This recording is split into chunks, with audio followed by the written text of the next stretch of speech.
My name is Lisa, and I'm 37 years old. I live with my husband Larry. We both work for the company that Larry's dad started. Even though Larry's dad has retired, he turned a small construction business into a company that makes $300 billion a year. He bought other construction companies, and even though he could be tough, everyone respects his business skills. Larry was groomed to take over after his dad. He grew up in a privileged way and is very kind-hearted. I worry that he might struggle in the competitive business world because he can be hesitant and unsure. Larry himself admits, "I don't think I'm cut out to lead. I might just end up as a figurehead if I try." He doesn't seem eager to take charge of the company. We've been married for 10 years and lately I'm frustrated with Larry's lack of drive. Unlike him, I see myself as someone who makes decisions easily. During his active years, my father-in-law appreciated this about me and gave me important tasks to handle. Before I married Larry, I worked at a bank, so I'm used to handling finances and always thinking about numbers. After we got married, I quit my job at the bank and planned to focus on being a full-time homemaker. But then my father-in-law asked me to work for his construction company instead. Soon after I started, he began inviting me to join board meetings and asked for my input on how things were managed. Initially, some board members were unsure about having the founder's daughter-in-law involved in important meetings. However, as I consistently offered valuable insights, they started to take my suggestions seriously. Despite Larry also being on the board, he rarely attended meetings and everyone, including my father-in-law, saw this as normal. One day when I returned from a meeting, I found Larry casually watching TV. "Why didn't you come to today's meeting?" I asked, feeling angry. "You're an important member, you should take it seriously." He didn't seem guilty at all when he replied, "Even if I did go, I don't really understand what they discuss. Besides, everyone prefers your input, so it's not a problem, right?" I couldn't help but wonder if he was upset about me being involved in the meetings, despite his nonchalant remarks.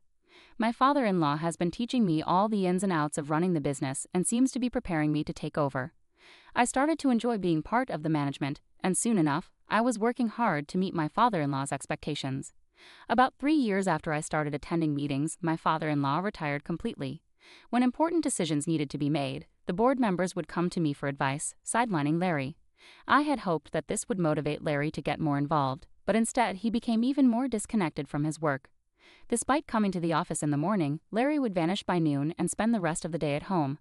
When he saw me there, he avoided talking about work altogether, seeming uninterested in the company's affairs. Meanwhile, my responsibilities at the company kept growing. After my father-in-law retired, the board members relied on me increasingly, and I started handling duties similar to those of a CEO. Our company is large with many employees, so I worked hard to boost sales and profits for their sake. Thanks to the efforts of our employees, our sales started to rise.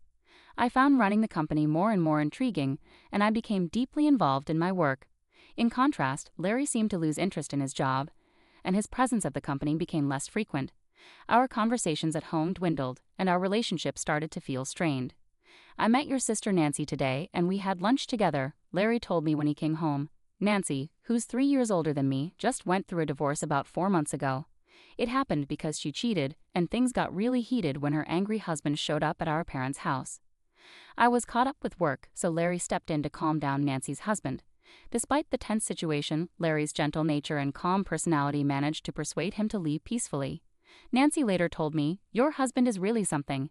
He handled my furious husband so effortlessly." She was impressed by Larry's ability to diffuse the situation. Nancy was able to finalize her divorce after paying alimony. Since then, she seemed to see Larry in a new light. Before, she might have viewed him as a wealthy, sheltered son who wasn't particularly remarkable. But after seeing how he handled her husband's anger, she began to see him as a capable and respectable business owner. Nancy, who was now single after her divorce, might have seen Larry as a desirable catch because she always liked wealthy men.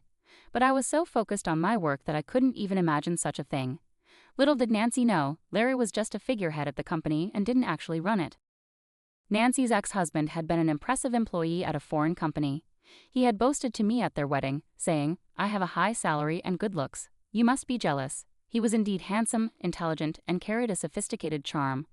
I couldn't fathom why Nancy would cheat on such a wonderful husband. 5 months after Larry mentioned having lunch with Nancy, I came home one day to find Larry looking unusually serious. "Lisa, we need to talk," he said. It was the first time he had spoken to me like that, and I felt a sinking feeling in my chest as I waited for him to continue. "Actually, Nancy is pregnant with my child, and I want a divorce," he told me. I was shocked by both the request for a divorce and the news of Nancy's pregnancy. Stunned and speechless, I listened as Larry added, "Nancy plans to come over on our next date off to discuss this." I hope I can count on your support. I was shocked. So you want to marry my sister?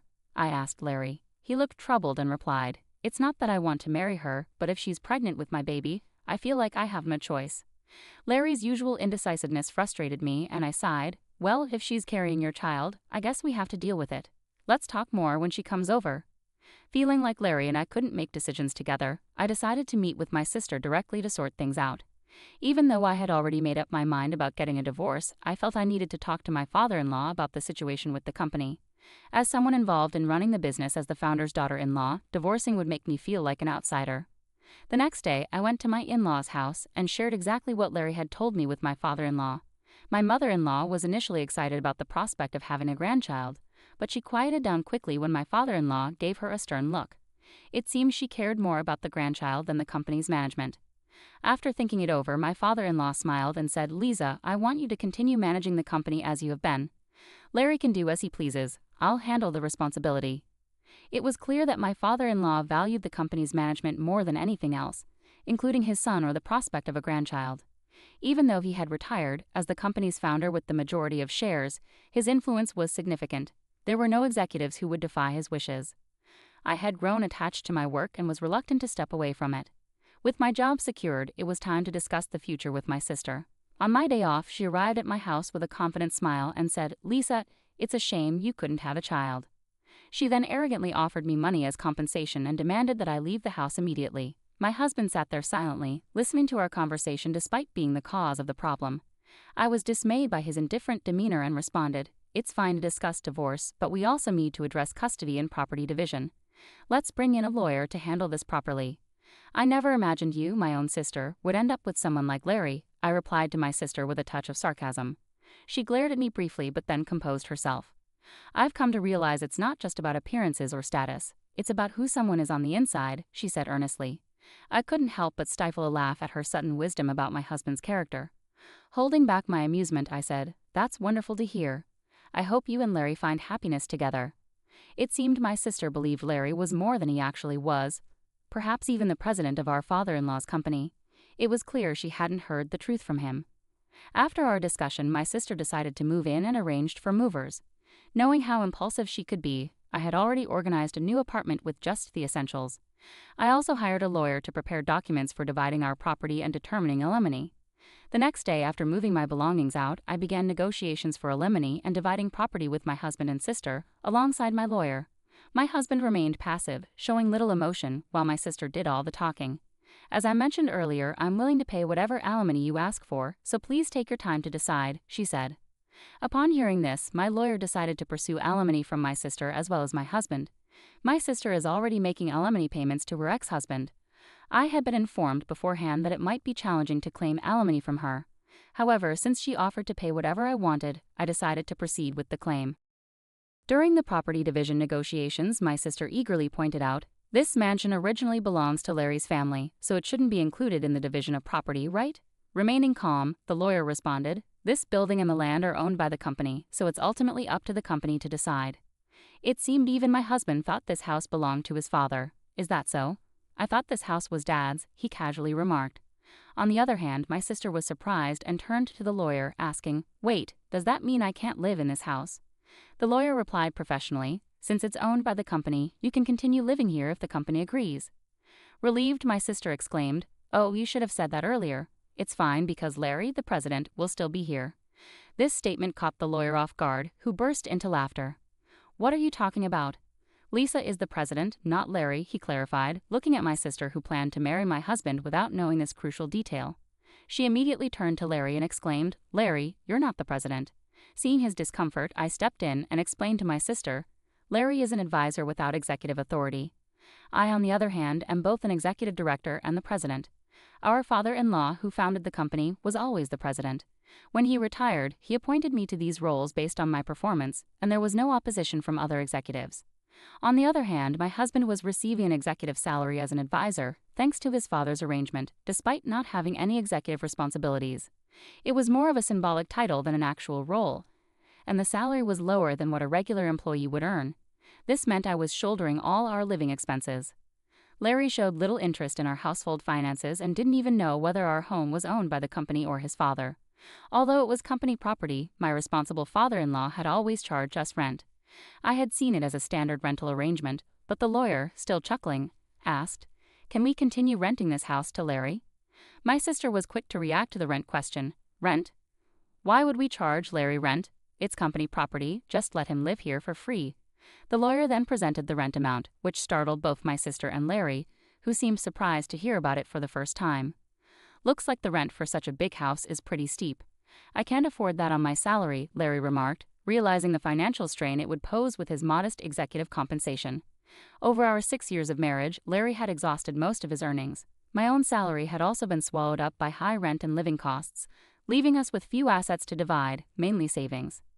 After the lawyer left, my sister, now aware that the mansion she coveted was rented, appeared crestfallen and stared blankly. Meanwhile, Larry wore his usual grin. I suggested, "Why don't you move back to your parents' house? Your mom was thrilled about the pregnancy." Larry agreed, but inwardly I couldn't help but find the situation ironic, having to consider arrangements for a man who would soon be my ex-husband. I started to worry about whether he could responsibly raise a child, but I quickly dismissed these thoughts as irrelevant. Turning to my sister, who seemed to have forgotten about her own alimony situation, I asked, "Are you okay with the alimony arrangement, sis? You seemed confident earlier, but you're also paying your ex-husband, right?" Her expression shifted abruptly as she processed my question, snapping back to reality. "Alimony? I have to pay that too?"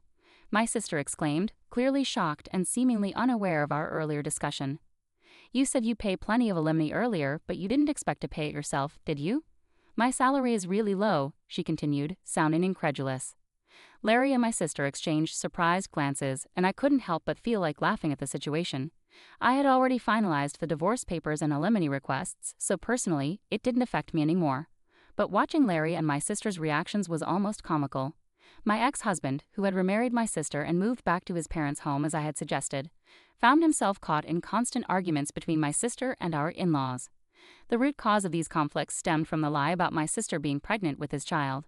His mother, hoping for a grandchild, was furious upon discovering the truth. Meanwhile, my father-in-law, who had never approved of my sister taking his son away from me, refused to even speak to her. He covered Larry's alimony payment in full, ensuring it was settled. Witnessing my sister's plea to our father-in-law, "Dad, could you please pay my alimony too?"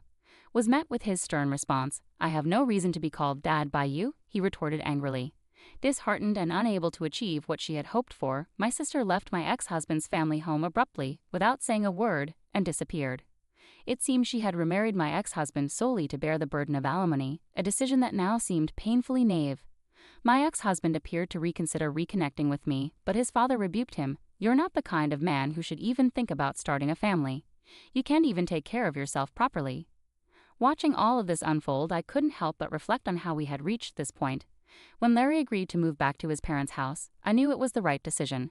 While his mother was overjoyed at the prospect of a grandchild, I couldn't shake the feeling that Larry was simply not ready for the responsibilities of parenthood. His lack of engagement during our marriage persisted, and I doubted it would ever change. Seeing my sister's shock when she realized she had to pay alimony was almost amusing. She had been so confident earlier, but it was evident she hadn't fully considered the consequences. With her finances already strained, adding more payments would only worsen her situation. I couldn't help but wonder how she could be so naive. The negotiations for alimony and dividing our property proceeded smoothly thanks to my lawyer's meticulous approach. Everything was handled fairly and transparently. In contrast, Larry and my sister appeared bewildered and overwhelmed by the process. Their exchanged glances of surprise and confusion indicated they hadn't fully grasped the gravity of their circumstances. Moving out of the house marked a significant new chapter for me. I had already secured a new apartment and was ready to start afresh. Although I had once considered the house my home, leaving it behind felt like a weight lifted off my shoulders. Since it was company property, parting with it also symbolized letting go of the final ties to my life with Larry. After I moved out, tensions between my sister and my in-laws escalated. The deception about her being pregnant with my ex-husband's child caused an irreparable rift. My father-in-law, who had never approved of my sister, openly expressed his disdain. He saw her as the cause of disruption in our family, and this latest lie validated his concerns. When my sister asked my father-in-law to pay her alimony, he coldly rejected her plea. "I have no reason to be called Dad by you," he snapped, clearly furious. Her hopes for a comfortable life supported by my ex-husband's family shattered, leaving her without the expected support. In the end, my sister fled from my ex-husband's family home without a word, abandoning the turmoil she had stirred. Her plan to remarry my ex-husband and secure financial stability had disastrously backfired. Instead of finding security, she had only multiplied the problems for herself and those around her. My ex-husband, realizing the chaos he was caught up in, seemed to consider reconciling with me. However, his father, always the voice of reason, rebuked him harshly, saying, "You're not the kind of man who should even consider starting a family. You can't even take care of yourself properly." Ultimately, I moved on from the entire ordeal. I focused on my career and building a new life, leaving behind the turmoil that had engulfed my marriage. It was evident that Larry and my sister had their own paths to navigate, and I chose to detach myself from their complicated lives. The experience taught me valuable lessons about trust, responsibility, and the importance of making decisions based on personal integrity. I resolved never to reconcile with my ex-husband, even if he begged me. His betrayal with my sister and his indifferent demeanor had shattered any remaining faith I had in him. During our discussions, he lost his executive position and now works as a temporary employee. His behavior throughout our marriage and after the affair made it clear he wasn't reliable or trustworthy. His lack of commitment to our relationship and the company showed he wasn't suited for the responsibilities he had. Seeing him reduced to a temporary employee only reaffirms my decision to move forward without him. Being CEO has become the most important aspect of my life. It gives me purpose and fulfillment, keeping me focused and motivated. I take pride in improving the company for our employees and their families. Being CEO is now central to my identity, and I can't imagine giving it up. I'm not considering remarrying after our breakup. Starting a new relationship isn't something I'm interested in right now. I've been through too much emotional turmoil to even consider starting a new relationship. Right now, my focus is on myself and advancing my career. There are many goals I want to achieve, and I'm determined not to let anything distract me. I've kept in touch with my father-in-law, and he's been a great source of support and wisdom throughout everything. His advice has been invaluable whenever I face tough decisions or need guidance. My commitment to the company feels like a marriage in itself. For the sake of my employees, I dedicate myself fully to its success. This means hard work, dedication, and a passion to ensure our business thrives. I'm committed to providing job security and a stable future for our team, and their well-being is a top priority for me as CEO. This journey has taught me resilience and staying true to myself despite personal challenges. I've steered the company through steady growth and maintained a positive impact on our employees' lives, which motivates me every day. Ultimately, my focus remains on leading the company and supporting my team. I'm driven to create a successful future for all of us. While my personal life has had its challenges, my professional life gives me stability and a deep sense of accomplishment. This is where I draw my strength and where I choose to direct my energy moving forward.